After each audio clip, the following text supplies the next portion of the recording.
All right, reaction video number 7.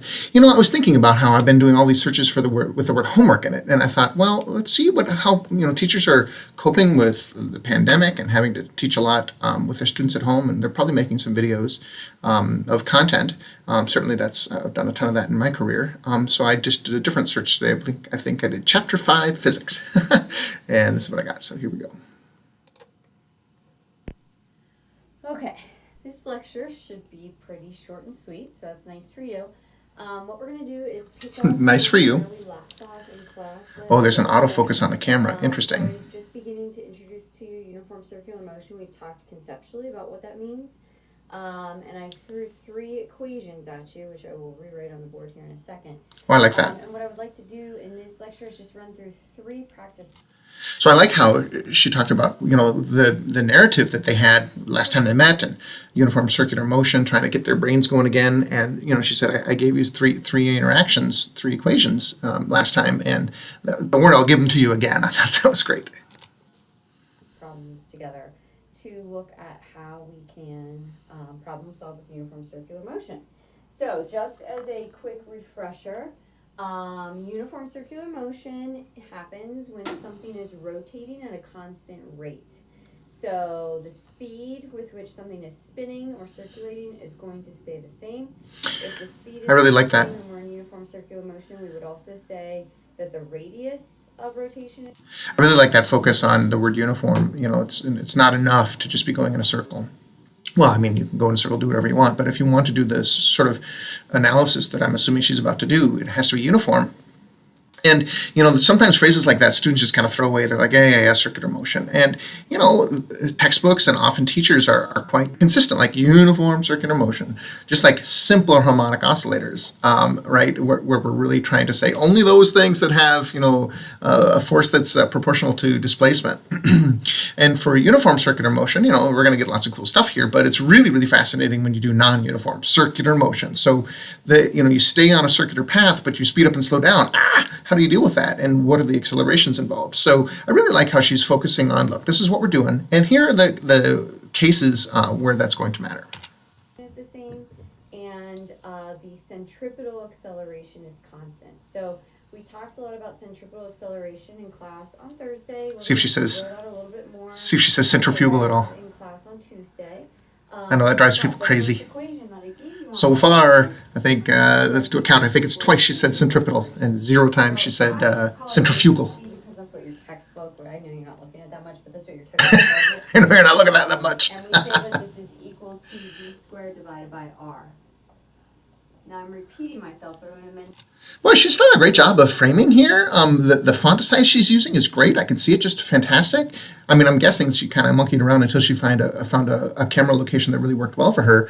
The glare is not too bad. I wonder what's going to happen when she uses this part of the board or even these parts of the board. But for now, she's staying up high. And, I think that the camera works great. I was a little bit worried about the autofocus because sometimes that really just goes like crazy. But so far, so good. Again, because so many of you are going to take a college level physics at some point. This centripetal acceleration is also sometimes called radial acceleration. Ooh, so that's interesting. And radial acceleration, they're the same thing. Focusing on different vocabulary words for the same thing, that's very cool. So this is going to be direct. So that's 2 more times she said centripetal, so 4 to 0. And the nice thing, as I mentioned last week, is since that v is squared, we don't need the direction on velocity, which is very nice because it's always changing.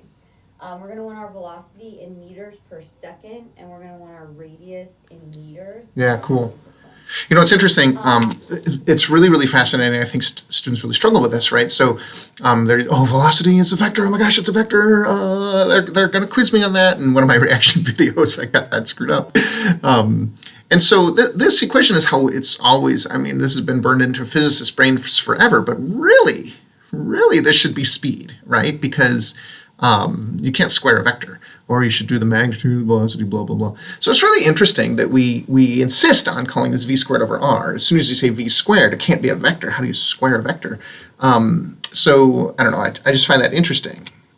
There's 2 other equations I showed you. One was the equation to find this rate of rotation.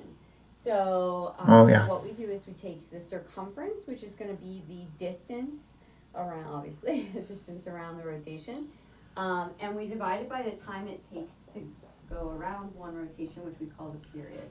So Yeah. 2 pi r divided by t will give you the. So it's interesting to me that she says, look, I gave these to you last time, and yet she's going through them again kind of slowly, really sort of reiterating what roles everyone is playing. I guess that's something for the comments here. So when you've done that already once, let's assume she did that yesterday or 2 days ago, I would love to hear some commentary about doing exactly what she's doing, which is making sure the students are ready to go, versus just plowing forward, saying, well, I gave this to you last time, let's cruise and let's see what we can do with it. I think it has to do with how much time has elapsed. So at my school, if it crosses a weekend, it can be 3 days ago. Actually 4 days ago if we do Thursday till Tuesday. So I'm curious what people think about that. I write V, but this is really the average speed of something. Remember that velocity Nice. changing. Again, we're going to want our radius in meters to Units again. this, and then that t, the time to go around one revolution, is going to be measured in seconds. And then the last equation is really not a new one. Oh, here she's in the glare. Oh, So yeah. we Oof. say the sum of all Yeah. I guess how would you know, right? I guess second law of motion, which we've if you been spending so much time on. if you set up your camera and you'll see where the glare is, my guess that's just the lights in the room. It's not the sun or anything. Yeah, that's tough. And you'll notice that when she was writing, you could read it, but then when she moved, because her hand was blocking a little bit of the light, but when she moved, really hard to see. It looks like we are seeing everything we need to do. F equals ma. There's probably a summation sign. I guess I didn't pay attention. Recently, if we write this specifically for uniform circular motion, we could say that the sum of all forces towards the center of the circle Yeah, so the direction matters, of course. is equal to m v squared over r, because Yeah. the acceleration that's happening is equal to this v squared over r. Again, this only works in uniform circular motion. So we're going to look at other types of rotation later in the week, and that third Oh, cool. is not necessarily true there. Cool. Okay, so in terms of problem solving with these can be pretty easy, as maybe you're guessing. The first two really is a matter of plug and chug, basically. Let's just be honest. We've seen how tricky that can sometimes get. This one can be a little bit more involved. Yeah, with circular problems, man, the way she said that, perfect, right? So those top two equations are the way to sort of interact with things. But when you ask, well, wait a minute, why is the thing turning? Like on a banked road, or on, whipping something around with a string, or on a roller coaster. What is providing that force? How do the forces have to add up? If somebody just tells you, hey, I just noticed this car was going in uniform circular motion, and what was causing it to turn? And often it's friction, right? It's like, what? Huh? Friction, that's that horrible thing that we hate. Well, often with driving, it's the dominant force. And so, no, it's because I turned my wheels. Yeah, but what happened microscopically down there at the bottom of the wheels? So I think that I really love how she focused on how the tough stuff might be there on the third equation. Problems like of the caliber we were doing in the last chapter, but we will look out more in class with this one, but we'll look at what happens if there's more than one force in circle. I really liked that hint that she just gave, that there's some tough stuff to come, but maybe in class is where they're going to focus on it. So clearly this is some sort of either pre-video or maybe it's a post-video that the students are supposed to watch before they show up. Flip class tends to have the videos in front. I do backflip, which is I do the videos on the backside. I sort of wait to see what the students are actually struggling with. But to really differentiate when you just are providing some content in a video like this, versus really being there to work with students in the classroom. How we diagram that and use this equation. Okay, so in the guided notes there are 3 problems, and that's what I'm running through right now. So the first one is almost insultingly easy, but that's good, right? Let's start off with something easy. So the first problem says a jet plane traveling 500 meters per second pulls out of a dive by moving in an arc of radius 6 kilometers. 500 meters per second. Acceleration, and then they ask us actually in g. That's pretty fast. But basically, what's the plane's acceleration? Okay, so the plane is traveling 500 meters per second. So this is its velocity, 500 meters per second, and it's in a dive. So every 3-4 minutes is a mile, so Let's go going to the Air Force or something like that. Oh, So the plane is diving, and so it's going to interesting. pull out of the dive, as you kind of have Pretty seen fast. in videos. So it's going straight down and pulls out of the dive with an arc, right? You can't just go straight up. So it's kind of rotating. So interesting. So this first problem is not a full complete circle, right? So it's just a bottom of a dive, and so it's really just half a circle. So that's interesting that right away the first problem is not a full circle example. That radius of rotation is 6 kilometers. That's big. And it asks us to find the acceleration, and it actually says in G's. All right, so let's see. 500 meters per second is really fast. A mile every. Well, let's see. So a kilometer every. Oh, second. I was doing minutes in my head. Yeah. Okay. So a kilometer every 2 seconds. A mile every 3 seconds. Oh my gosh. So 3,600 divided by 3. Wow, this is really fast, right? So this is a really, really fast plane, and so it's not going to take very long to go 6 kilometers. Well, sorry, that's the radius. So I guess around so pi times that, 20 kilometers around the circle. It's only going to take it about 10 seconds to do it.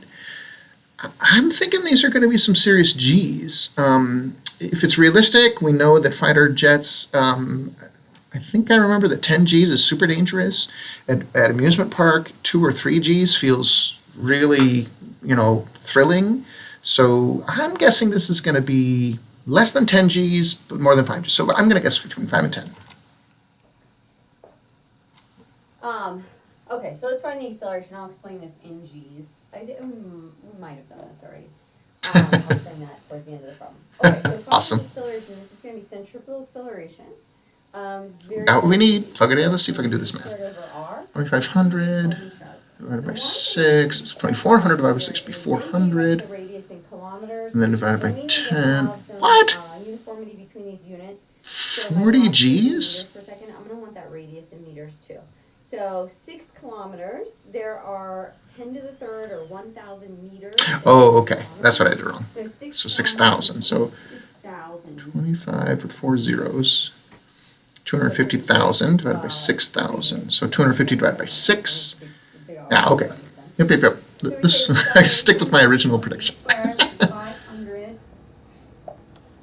So just a quick thought, right? So I was trying to do math really fast in my head, and I don't have a calculator, and I'm trying to listen to her at the same time. And you heard, good Lord, I made a minutes to seconds mistake earlier, and I just made a kilometers to meters mistake now. But developing that gut check, you could hear me. I said, "Oh my God, 40 Gs, what?" So I knew there was something wrong. And plus, I even did 500 squared a little bit wrong in my head. But I just went back. I didn't pause it and take some time to fix it. But I'm now pretty convinced that my original guess is going to be in the ballpark here. And I think all of these numbers are pretty reasonable. I think that 6 kilometer radius sounds gigantic, but this thing's really flying. Reminds me of, when something has a lot of momentum, it takes a lot of time to turn. So this is, I don't know how heavy a plane is, but it's going really, really fast, so a lot of momentum. But it's just like with boats and ships, huge mass. And, getting them to stop or getting them to turn, you have to have a large area to do that. Squared divided by R, which is 6,000 meters. And so in units, this is meters squared per second squared divided by meters. So it's going to give us the meters per second squared. Oh, I like that. Let me put it in my calculator. I like that.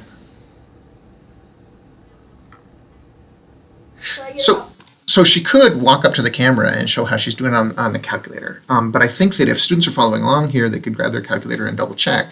Although I have a suspicion that most students would just assume she's going to punch it in right. 41.67 meters per second squared.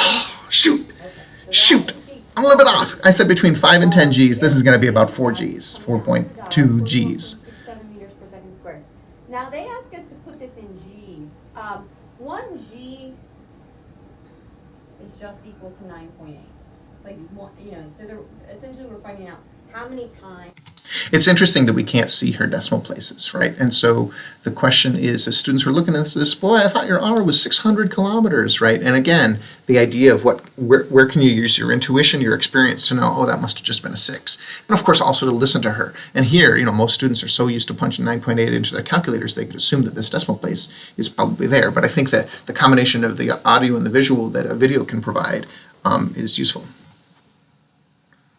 The acceleration of acceleration we experience in the plane. Our bodies, this is something we'll talk about a little bit more in class, but our bodies can only handle certain accelerations. Like, so acceleration is obviously tied hand in hand with force.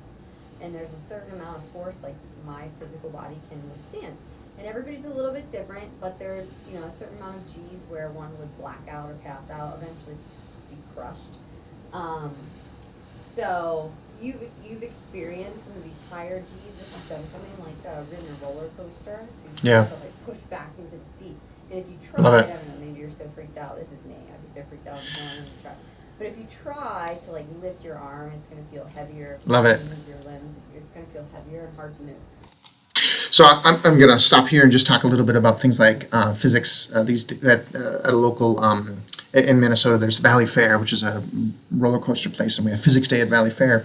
And I think it's really great when you can bring students there and have them really do the things like she's suggesting, like, hey, when you're on that one ride, see how hard it is to lift your hand. And just a quick little theory that I'm developing as I've gotten older and bigger, let's admit it, roller coasters are tougher. Actually, roller coasters are fine, but some of the really twisty, turny rides I've found to be not as fun. And I actually have a theory that being bigger, of course I have the muscles to be able to hold myself up, but you're using different muscles to sort of keep yourself stable, and I'm bigger. And so even though the G's are the same, the actual forces I'm experiencing are different, right? And so I'm wondering about that. Like, do people who don't gain a lot of weight, do they tend to not develop that sort of old age problem with spinning? So if you got any thoughts about that, I'd love to hear it in the comments.